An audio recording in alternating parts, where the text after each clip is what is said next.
que es algo que pues, solo por cercanía pues, seguramente vamos a entender un poco mejor. Voy a tirar un poquito más del ordenador, ¿vale? Porque voy a dar unas cuantas cifras que por supuesto no pretendo que os aprendáis, yo ni siquiera me las he aprendido, pero sí que os hagan pensar un poquito, ¿no? Sobre todo, más que de dónde venimos, que vamos a verlo ahora, sobre todo a ver a dónde vamos con todo esto. Bueno, pues para empezar, nos dicen que España tiene un problema de sobreendeudamiento. Cuando hablamos de eso, ¿de qué deuda estamos hablando? Bueno, pues actualmente se estima que la deuda del Estado español, cuando digo el Estado estoy metiendo a todo el mundo, no solo a las administraciones públicas, sino también los particulares, empresas, familias, está en torno a los 4 billones de euros. Vale, siempre que damos cifras, pues resulta complicado darse una idea de la magnitud de estas cifras, ¿no? Entonces, a mí me gusta hablar muchas veces más en términos porcentuales, en términos relativos, ¿no? Para poder comparar. Bueno, pues el PIB español, el Producto Interior Bruto del Estado español, que es toda la riqueza que genera el Estado español durante un año, está en torno a 1 billón de euros. Con lo cual, si os dais cuenta, la deuda del Estado español sería 4 veces el PIB. Eso quiere decir que para poder pagar la deuda actual tendríamos que estar o dedicar los recursos, absolutamente todo lo que se genera aquí, toda la riqueza que se genera en el Estado español durante 4 años. Eso quiere decir que no podríamos gastar nada, ni siquiera en comer. O sea, lo que evidencia esto, evidentemente, o sea, lo primero que vemos es que el volumen de la deuda ahora mismo es impagable. ¿Vale? Eso de partida. La deuda ahora mismo es impagable. Por muchos recortes que hagamos, por mucho que nos apretemos el cinturón, incluso si nos rescatan, la deuda es impagable. Y en Grecia está pasando ya algo así, donde se está empezando a reconocer que la única manera de hacer esto llevadero es hacer quitas de la deuda. Bueno, quitas que no son gratuitas, por supuesto, ¿no? Bueno, el reparto de la deuda, lo tenéis ahí un poco en el gráfico, sería de estos 4 billones, el 32% corresponde a la deuda de los bancos, la economía financiera, ¿no? Las empresas no financieras tendrían más o menos también un 31% de la deuda. La deuda de las familias, sobre todo deudas de hipotecas, ¿no? De particulares, la mayor parte que han pedido dinero a los bancos para comprarse una casa es del 21%. Y la deuda pública, ¿vale? En la que nos insisten constantemente, ¿no? Que estamos en un nivel demasiado alto de deuda pública, es, comparado con el resto, solo del 16%. Entonces, la segunda conclusión que se saca de este gráfico, evidentemente, es que el problema de endeudamiento del Estado español no es un problema de endeudamiento público, es un problema de endeudamiento privado, sobre todo de bancos y empresas. Ese es el principal problema. Bien, ¿quién son los acreedores de esta deuda? Bueno, pues un poco más de la mitad, el 55% de los acreedores son internos. Y, pues claro, ¿quién presta al Estado? ¿O quién presta a otros particulares para comprar vivienda? ¿O quién presta a las empresas? Pues sobre todo los bancos, ¿no? Entonces, la mayor parte de los acreedores de la deuda interna son bancos, ¿no? Y tenéis cómo se reparte un poco los principales, ¿no? Santander, BBVA. Bueno, aquí no está reflejado qué porcentaje de la deuda pública tiene el banco, pero es también un porcentaje importante. ¿Vale? Luego lo veremos porque resulta curioso cómo el Estado está poniendo dinero para rescatar a los bancos y esos mismos bancos están utilizando dinero para comprar deuda pública del Estado. Y en cuanto a la deuda externa, los acreedores de fuera de España, pues los estados que más deuda española tienen en este momento, pues ahí los tenéis, ¿no? Son sobre todo Alemania, Francia, Italia, sobre todo Francia y Alemania. Y esto tampoco es casualidad, ¿no? Porque como ha comentado Charlie, estos estados son los que han tenido en la época de bonanza un mayor superávit en su balanza comercial. Con lo cual esto les ha venido de perlas, de maravilla, para poder dar salida a este exceso de capital que tenían y que de esta manera han podido invertir y ahora están cobrando los réditos. Bueno, uno podría pensar, evidentemente, claro, pues sí que tenemos un problema de endeudamiento. Seguramente que es problema, pues esto de la economía, para los latinos, pues ya sabéis cómo somos, ¿no? Somos gente vividora, poco trabajadora, no sé, hacemos las cosas. Seguramente que a Alemania no le pasa esto, o a Francia tampoco le pasa esto, ¿no? Porque gente seria, ¿no? Cuando veamos formales. Pues no.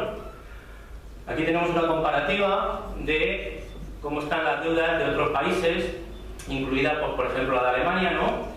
O la deuda de Francia, Inglaterra, es decir, bueno, pues cuando uno observa estos gráficos, aquí donde lo veis, la parte que está por encima, ¿vale? En este gris más clarito, sería lo que es la deuda pública, ¿vale? La deuda pública de las administraciones públicas, y lo que está por aquí debajo, pues sería ya deuda privada, ¿de acuerdo?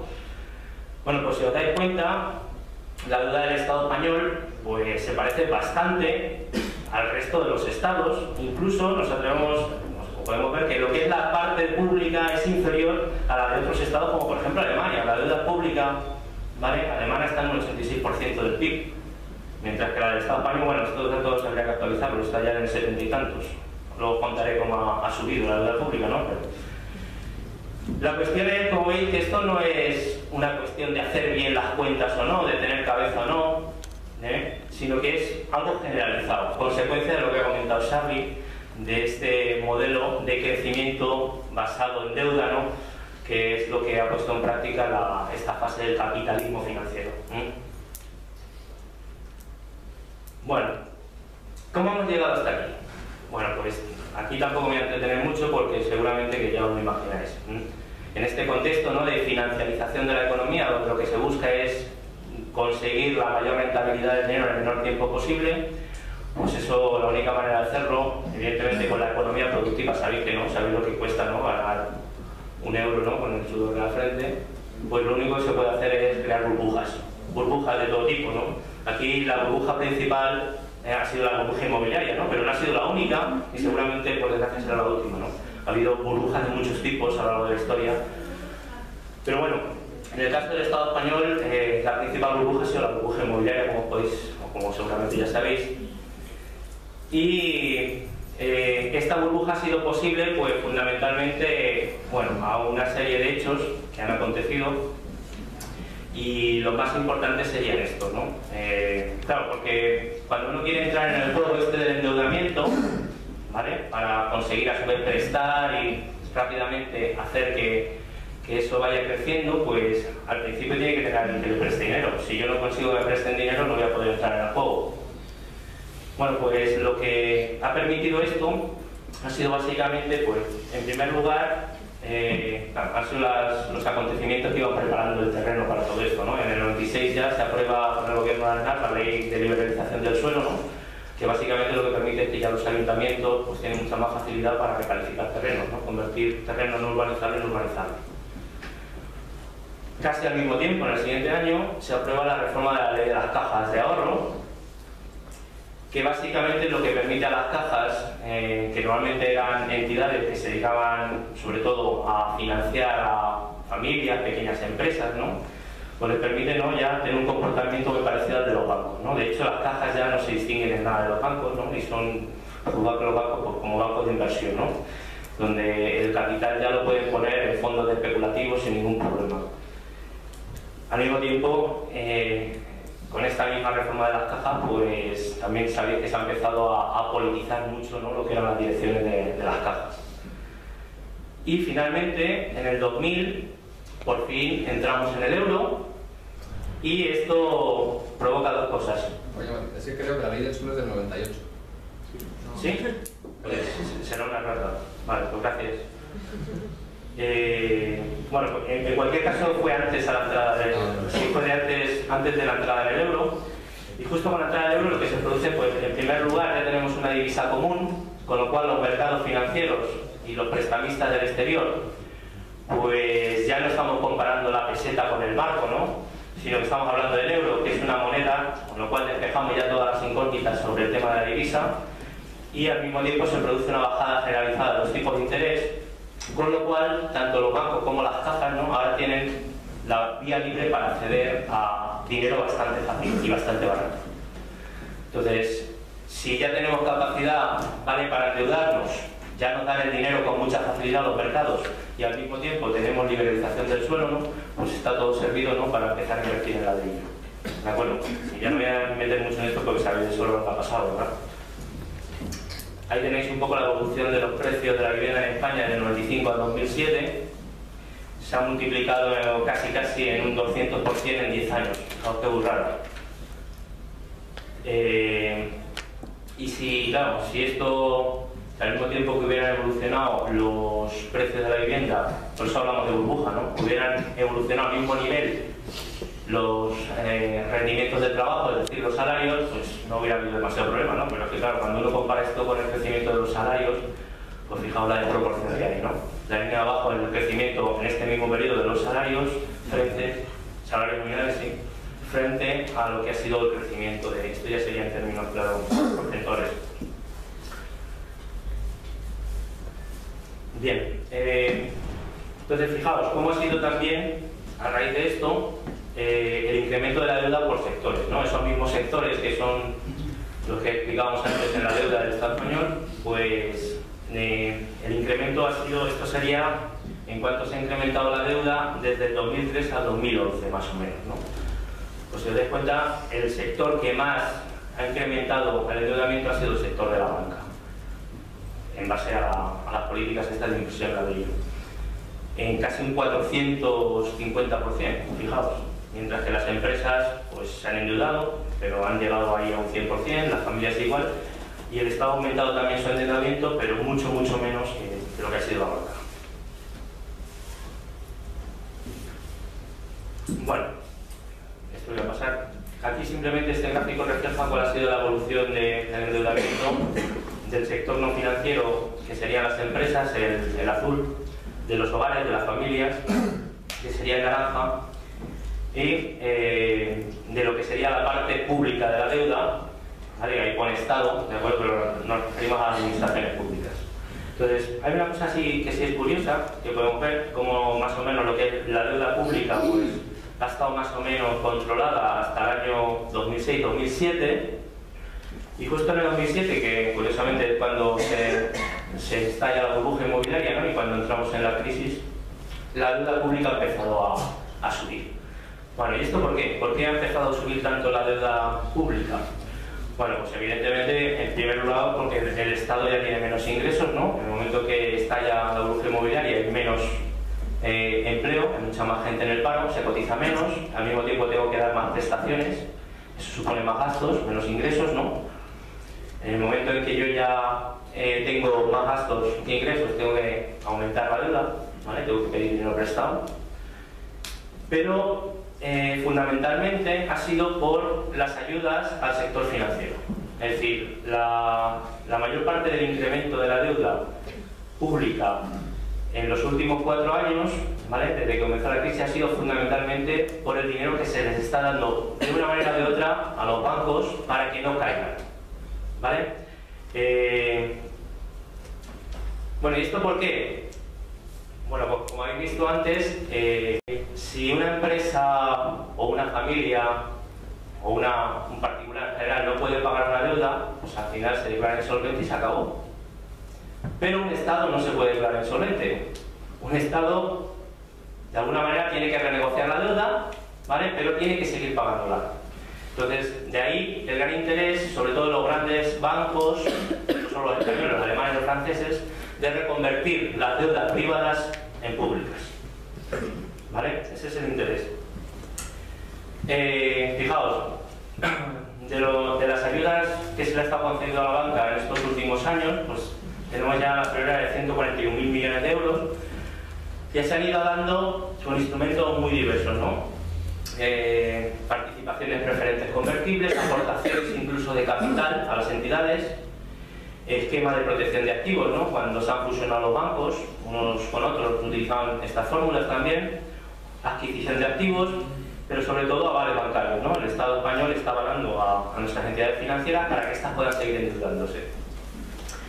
Vale, estos 141.000 millones de euros, ¿vale? Es el dinero que se ha destinado a salvar la banca antes de del rescate oficial, ¿no? Que hemos recibido de Europa, que ha sido en este año y que son otros 100.000 millones de euros, ¿no? Bueno, bien, sobre esto tampoco voy a meterme mucho. Os estaba diciendo antes que, claro, que la deuda en general normalmente en un Estado se produce cuando los ingresos son inferiores a los gastos, ¿no? Entramos en lo que se llama el déficit, ¿vale? también nos insisten mucho sobre esto, ¿no? Que tenemos que recortar el déficit, ¿no? Está siempre en las palabras de nuestro presidente, que tenemos un déficit que no nos podemos permitir. Ahí tenéis también la evolución de los ingresos y los gastos del Estado en los últimos años. Más o menos el déficit ha estado a raya, incluso hemos tenido superávit algunos años, pero sobre todo el déficit se ha incrementado en los últimos años. De nuevo coincide con el estallido de la burbuja inmobiliaria y la entrada de la crisis. Pues eso, porque a partir de ahí dejamos de tener más ingresos, ¿no?, de cotizaciones, aumentan los gastos por prestaciones, pero sobre todo por el rescate de la banca. Vale, la única alternativa es pedir dinero para reducir este déficit. Es la única alternativa. Claro, entramos aquí en el otro tema que muchas veces no se toca, ¿no? Pues eso, en los foros donde se habla, no se habla nunca de la fiscalidad, y es el otro gran problema. Porque el problema no viene de porque se esté gastando demasiado dinero, ¿no?, como nos dicen en ayudas sociales. De hecho, la media en ayudas en gasto público, en gasto social del Estado, está muy por debajo de la media europea. O sea, no estamos gastando en sanidad, en educación, en otros servicios sociales mucho más que el resto de los estados europeos. Estamos por debajo de la media. El problema está en que tenemos bastante menos ingresos como Estado de lo que deberíamos tener.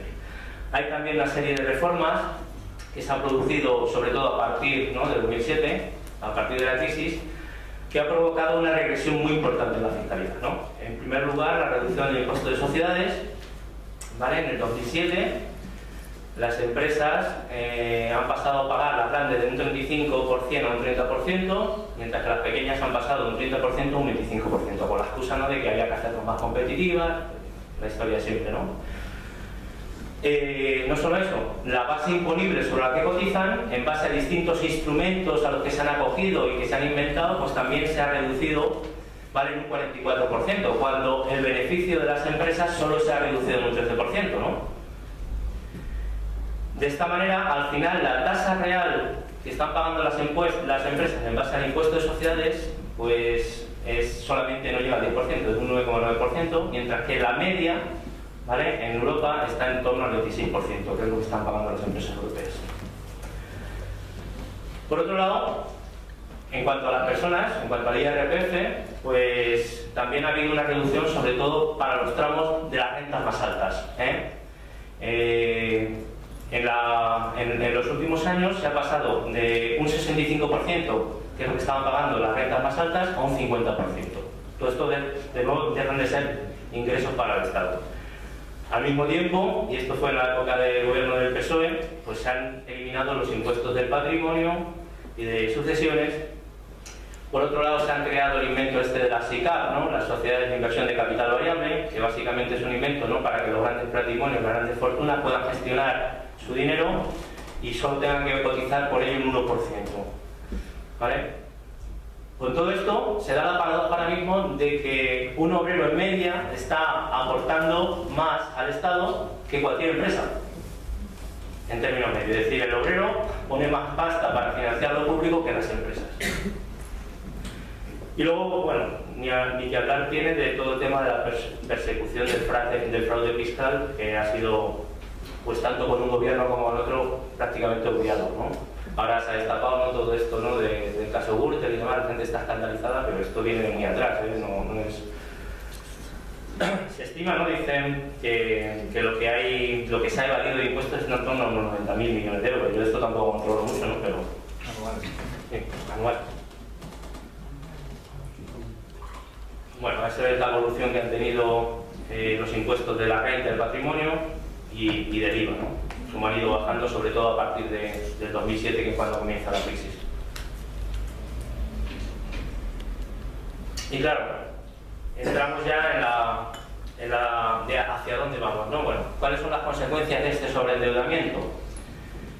Sobre todo para la parte pública, ¿no? Porque ya digo que estamos al final asumiendo una deuda que es privada, estamos asumiendo toda la población. ¿Y qué consecuencias está teniendo esto? Pues en parte también la conocéis ya, ¿no? Todos los recortes que estamos viendo ahora mismo, pues son consecuencia de esto, no son consecuencia de otra cosa.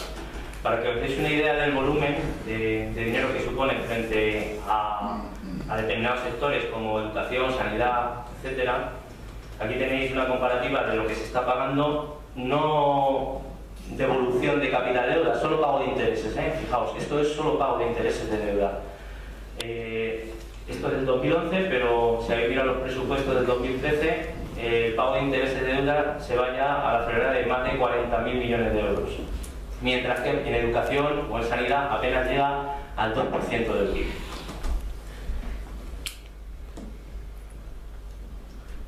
Bueno, todo esto no es nuevo, evidentemente, porque en las economías del sur, en las economías de la periferia, en los países más pobres, ¿no?, durante la década de los 70, 80, que cuando tuvieron ellos la crisis de la deuda, pues al final pasó algo parecido. Cuando tuvieron que reconocer que no podían hacer frente al pago de las deudas, no les quedó otro que renegociar, y renegociar pues es básicamente lo que está pasando aquí ahora mismo, ¿no? Nos van a rescatar, nos van a dar dinero, pero a cambio de condicionalidades. Y las condicionalidades en el fondo siempre son las mismas. Recorte de salarios, hay que hacer más competitiva la economía, esto no interesa por supuesto a las empresas, hay que controlar el gasto social, el gasto público, ¿vale?, más austeridad, y lo siguiente, que ya estamos empezando a vivirlo también, es el tema de las privatizaciones. Hay que privatizar todo lo público, ¿vale?, por lo menos todo lo que pueda ser rentable, ¿no?, para cualquier empresa privada. Pero lo más grave de todo, para mí, desde mi punto de vista, no es solo esto, no es solo los recortes que estamos sufriendo a costa de tener que pagar esta deuda, que no hemos generado nosotras y nosotros. Lo más grave de esto es que la deuda, como decía Sarri, es un mecanismo perverso de dominación. Porque en el fondo de lo que se trata, ¿vale?, es de controlar nuestra economía, y yo diría, al principio, no solo nuestra economía, sino nuestras vidas. Esto ha estado pasando también ya, digo, en la periferia, donde al final pues los gobiernos prácticamente ya bailaban al son que marcaba el Fondo Monetario Internacional, que es el que prácticamente diseñaba las políticas para estos países. Pero aquí ya está empezando a pasar. Es decir, de lo que se trata es de un asalto en toda regla a la democracia. Y claro, cuanto más precaria es una democracia, más fácil es el asalto, pero cuanto más madura es una democracia, pues más sofisticados tienen que ser los instrumentos para someter a la población sin que sea demasiado evidente. Y aquí, pues fijaos, lo que ha sido lo que llamamos el asalto en esta democracia, pues empieza ya en la época del Tratado de Maastricht, antes de la entrada en el euro, ¿no?, donde ya se van sentando las bases, y con la entrada del euro, pues lo primero que perdemos es la soberanía sobre nuestra moneda. Ya no tenemos capacidad para emitir en ese momento pesetas cuando nos da la gana. Y esto parece que no, pero en una situación de crisis pues podría ser una válvula de escape, ¿no?, porque siempre que ha habido crisis, si un gobierno controla la emisión de su propia moneda, puede optar por devaluarla. Ahora ya no podemos, porque dependemos del Banco Central Europeo. Primera pérdida de soberanía. Lo siguiente que se nos viene encima, cuando ya empieza la crisis, 2007, un poquitín antes incluso, es el tema del Pacto del Euro y el Pacto de Estabilidad Financiera. ¿Y estos dos pactos de qué van? Pues lo mismo. Estos dos pactos permiten que ahora la Comisión Europea, que es un órgano que no hemos elegido democráticamente, tiene ya competencias en materia de política presupuestaria y política fiscal. ¿Qué quiere decir esto? Porque básicamente ya cuando el Estado hace el diseño de los presupuestos y decide en qué quiere gastar, pues ya no basta con que lo apliquen, tiene que pasar el visto bueno de la Comisión Europea. Son ellos los que nos van a decir, pues sí o no, reforma ese presupuesto, tiene que ser más austero. O en materia fiscal, al revés, cuando yo digo qué tasas voy a aplicar a las empresas, a las grandes fortunas, no es lo mismo, ya nos tienen que dar el visto bueno de Europa. Con lo cual, si yo quiero grabar a las grandes fortunas a las empresas, puedo decir, a las empresas ni me las toques. La más flagrante, y diría yo, ¿no?, de esta injerencia, ¿no?, hubiera sido, pues ha sido también la reciente reforma de la Constitución, ¿vale?, que se ha cometido hace 2 veranos, ¿no?, con total impunidad y alevosía, se juntaron y en una semana lo que era una carta magna intocable, pues la cambiaron, ¿no? Y cambiaron el artículo 153, que básicamente lo que viene a decir es que por encima del gasto social está el pago de la renta. Es decir, lo prioritario para un Estado, si se endeuda, es pagar la deuda, ¿no? La deuda es lo primero. Y esto no acaba aquí, porque ahora estamos, precisamente hace poco se ha constituido un nuevo organismo europeo que se llama el Mecanismo Europeo de Estabilidad, que básicamente, bueno, pues esto es un poco más complejo, ¿no? Pero básicamente vendría a ser lo mismo que es el Fondo Monetario Internacional, pero dentro de Europa, ¿vale? Va a ser un organismo encargado, ¿no?, de alguna manera de, pues cuando un Estado como España, Grecia y demás esté en problemas, pues salir al rescate, pero imponiendo una serie de condicionalidades, ¿vale? Y todas esas condicionalidades, pues es de lo que hemos estado hablando antes, ¿no? Desde ajustar todavía más los salarios, más reformas laborales, desde recortar todo lo posible el gasto público, desde privatizar todo lo público, etc.